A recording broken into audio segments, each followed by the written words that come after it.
Blind ranking superhero TV shows, and let's see what we get first.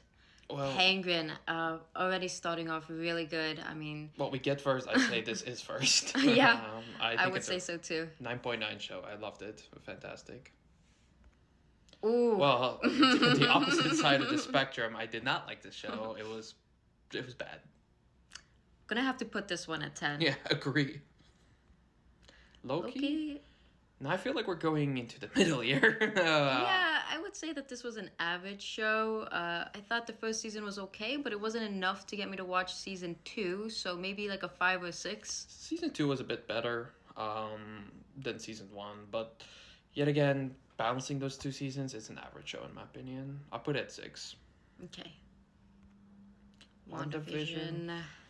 Now, see, this started off as an interesting concept, but it just kind of petered out towards the end. And given it time, it was just a limited series.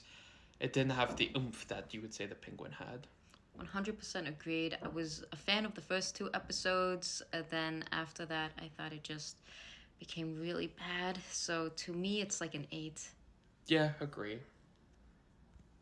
Daredevil. Yeah, based on the costume, it seems like it's the Netflix adaptation. I really love that show. Yeah, I think it's really solid. Really great show. I would put that at 2. I would put it at 2 as well. If we were talking about Burn Again, it would be a different story, but this was incredible. Invincible. Invincible. No, see, this show sometimes has the occasional annoying filler, but the seasons do keep progressing. Story always gets more interesting. Great characters. You could say something about the animation. It's not always the best, but the voice acting and the characters are great. I'd put it at 3. I think. I would agree. Let's put it at 3. Arrow. Arrow. I feel like there's a common theme of starting out strong and then kind of phasing out towards the end. This had a couple of good seasons, but it just it didn't end as solid as I wanted it to, and some of the seasons dragged. I would put it at 7. I would put it at 7 as well. I mean, just as with every CW TV show, I just feel like it fell off a cliff.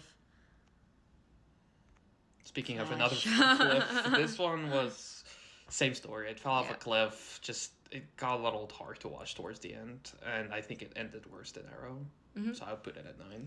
I feel like the highs of the Flash are actually higher than Arrow, but I do think that the lows are also lower than Arrow. So for that reason, let's put it at 9. Yeah. This is a very underrated CW show, quote unquote.